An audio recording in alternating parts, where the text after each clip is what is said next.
Do you know that everybody who works today in Kenya saves only 200 shillings every month? How much? Not 2,000. Even those who earn 500, 600, 1 million shillings, they save 200 shillings. And somebody has gone to say it should stay like that. That is not what savings is all about.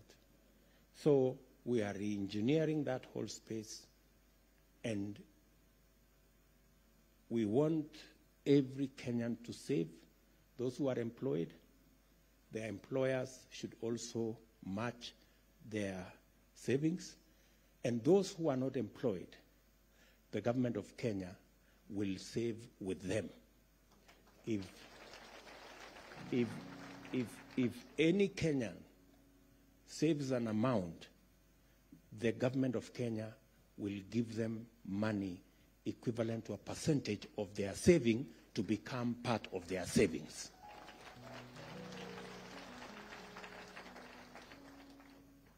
It is the only way we can build the culture of savings. It is biblical, it is the right thing, it is what countries do, and that's the only way we can stop being slaves of our lenders, and we can instead lend to others.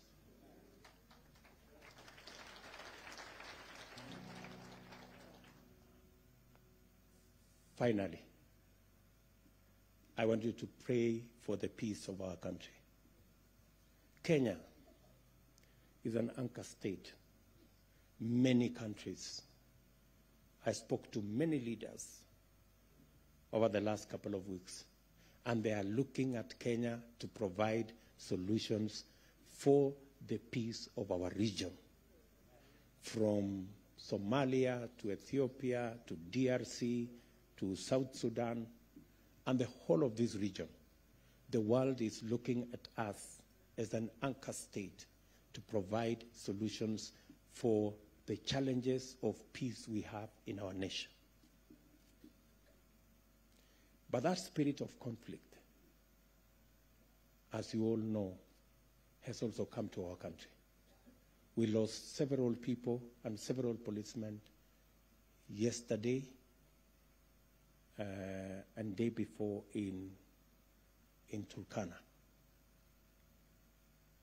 We are doing what we must do as a government to make sure that we see the last of these kind of things so that our country can be peaceful and so that Kenya can play its rightful place being the anchor state in this region. So pray for our country so that the spirit of conflict, the spirit of cattle rustling will be defeated. And we are going to work as government to make sure that we deal with that menace, deal with that challenge, so that we can keep peace in our country and make sure that Kenya occupies the place, its rightful place in the community of nations to provide leadership and to anchor the peace and tranquility of our region. So pray for our forces, pray for our policemen and women, our security agencies, so that they can discharge their responsibilities. I have already, in the last few weeks, I have given authority for the police to have their own budget. They don't have to wait for the office of the president anymore.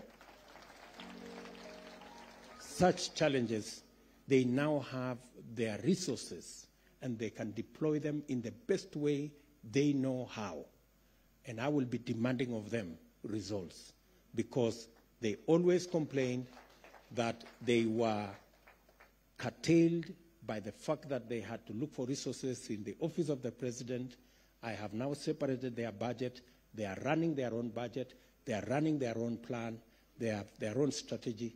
And we will be demanding from them security of Kenyans because that is their mandate, and we will be making sure that they deliver on that mandate. But meanwhile, let us pray for the wisdom of God to be upon the men and women who are charged with the security of our nation. Those are the three items I thought I would say in this service.